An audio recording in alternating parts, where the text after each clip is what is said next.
Aloha, it's Katie, and ever since I did my college videos, a lot of you guys have been requesting I do videos on SAT and ACT tips. Now, I thought it would be more fun to ask different people in my grade to give you advice. So today, I've asked several people who have gotten 1500 and above on their SAT to give you some advice and share their experience. If you're new to my channel, you should subscribe down below to join our Alohana. I upload new videos every weekend and I have a lot of college videos in store. I also just launched my vlog channel, which I plan to upload a lot on during college, so you should subscribe to that down below. You can also follow me on social media at alohakatieg. Give this video a thumbs up if you want any more college videos or comment any requests you have. Without further ado, let's meet these people. You want to introduce yourself and where you're going to college? I'm Franco and I'm going to Pomona College. Hi guys, I'm Kelvin and I'm going to the University of Chicago. Hi, I'm Addie. I'm going to the University of Chicago. Nice. Do you know what you're majoring in? I'll probably economics and probably a minor in international relations or finance. I've always wanted to major in economics. I'm majoring in econ. I plan to double major in finance. So how did you do on your SATs? Range of 1550 to 1600. I got a 1520. I got a 1540, but that was on my third try, so. If it's your third try, you must have had a lot of experience. How did you prepare and when did you start preparing? Last year in 2017, I took my first SAT in January, but that was like no prep and I did really bad. Like really bad. Then I went to this one tutor. I still did really bad after that. And then I went to a new tutor, but then I was training for ACT. It really improves your time and makes you go faster in the SAT. I took the PSAT in 7th grade, and then I took the mandatory PSAT in 10th grade, and then after that, that's when my prep started. Because I took my first SAT start 11th grade. My dad is very like, you have to do it daily kind of thing, so there was like a schedule. It started off where I was doing it like 3 times a week, and then it got to the point where I was doing it every day. I've been doing SAT questions since 10th grade, 9th grade-ish, but I've started seriously preparing only in 11th grade. I went to this tutoring service called Princeton Review, where they give you problem sets and packets of SAT questions, and then you do them and you bring the questions to the tutor and they explain it to you. What are your pre-test or on-the-day tips? Like a week before, just do as much as possible. I know a lot of people just say relax, but I don't really believe in that. You just gotta go, you just gotta go. Just grind. Number 1, you should review your grammar again.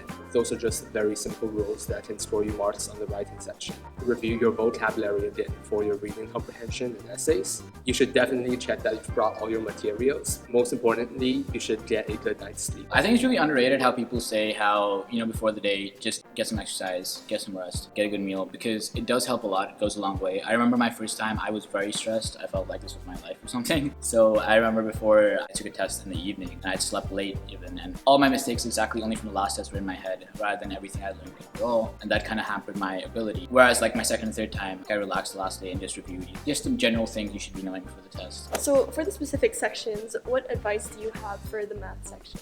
In school, you're instructed to show all your work, but then in the SAT, it really doesn't matter. You just get the right answer. So there are a lot of shortcuts that you can just search up. What's difficult about the math section sometimes is the wording of the question. Sometimes they'll give you an option that is a part of your answer, but it's not the final answer, and so they'll trick you that way. So I have to read the question carefully, understand what it's asking, and also be wary of the time. The main thing is just know the content. One thing SAT does is it's not trying to trick you in the math section. It's genuinely just checking if you know how to do the problem. Just remain focused and try to make sure you get every single question right. So what about the reading section? I remember. For me, it wasn't that time was an issue. I just kept getting confused with the questions. Like I was always between 2 answer choices and I always felt like I picked the wrong one. You literally have to practice enough that it becomes like muscle memory. Before you even read the passage, if you just look at the question, you should already know this answer is a trick. This is probably what they're asking for. The general rule I found with reading is that if it's a sort of more literary passage, you should read between the lines to find the meaning, but don't go beyond the lines and attach your own meaning.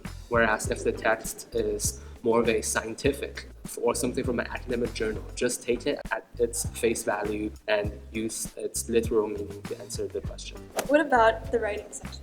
If you learn the grammar and the basic rules and you practice, it's sort of like math because there are just rules that you have to apply to each question and you'll be able to get most of the marks. Just don't overcomplicate it. Pick the easy answer and move on. It's very easy to drop the score. It's not like reading where there's some leniency in terms of the curve, so to speak. You have to remain focused for all, I think, 35 minutes. And lastly, for the essay section, what tips do you have and what score did you get? I got a 24 out of 24. You got a perfect score. So wait, no, but it was like my third try. Well, whatever. Okay, so you must know What worked and what didn't? Based on what I did, logos, pathos, ethos, it's simple, but it is a must. Like, you have to have that at some point in your essay. Whether that means that you put it in one paragraph, you split it over two, or you even organize it by it. I think that like assures you a 17 or above. And then to get that, that extra bit, one thing you have to talk about with that is statistical evidence. They tend to choose texts where the author uses a lot of facts. And even if it isn't directly numbers, state actual factual evidence or case studies he or she uses, usually it's a persuasive piece. So you want to focus on how the authors convey their message. Talk about diction and other persuasive vocabulary or imagery they use to ultimately convey whatever meaning. What I used to do was, What's important is, first of all, to read the question and to answer the question. Not your own version of the question, but the question's version. As you read the passage, you should annotate. And before you start writing, at least have a coherent plan in mind. Because given the short amount of time, I don't think that they'll expect very in-depth analysis, but they want something that's understandable. So you've really got to make your point, explain your evidence, and have a very organized structure with an introduction and conclusion. What role do you think your SATs played in your college acceptance? I think my SATs really helped me. No matter what school you go to, your SAT is very comparable, and when colleges decide between applicants, I feel like that's a pretty big factor. It definitely did help, I'm sure, especially because I know how amazing people are who are applying to colleges. This is quite harsh, but basically, if you have decent grades or subpar grades, an amazing SAT score is not going to save you. Saying that, I have noticed that having amazing grades and a decent or subpar standardized testing score doesn't bring down your app in any way, but it is a bit of a red flag. It's a sign of grade inflation, really, and how maybe for some reason you're unable to perform under time pressure, which is a huge thing, obviously, in life. At least for me personally, I think the SAT's importance is a bit overrated because it sort of complements your grade in school. It's a secondary tool for the admissions officer to sort of verify, I think, your school grades against and put you into that potential pool of admitted students rather than the rejected students. If you're strong academically, it's not something that you should excessively worry about. I know my score was only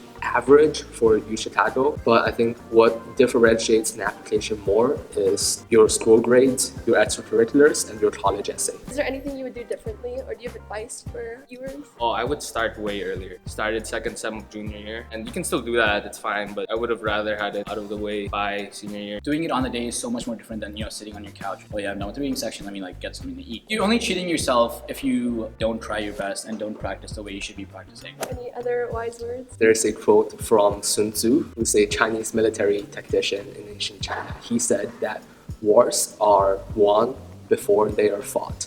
So extensive preparation is something that's really necessary for the college application process. I don't think it's completely about those few frantic months when you're writing essays. Rather, it's about all your effort from high school. This might seem like the world to you. It's okay, you're on your own path, your app is completely unique to you. Just because you don't have a high score or just because you have an incredibly high score, it doesn't make or break your app. Make sure you put in work in other areas as well and just relax, do your best, and that's the best you can do. Subscribe! Oh, I like that. Thank you. I hope you guys found that video helpful. If you did, give it a thumbs up. Subscribe down below to get more videos every weekend. Definitely more college ones coming up. Follow me on social media at alohakatieg on your right. Scan my Snapchat and click the top right eye to watch more of my videos. I will see you next weekend with another new video. Stay tuned for my ACT video coming soon. Bye guys!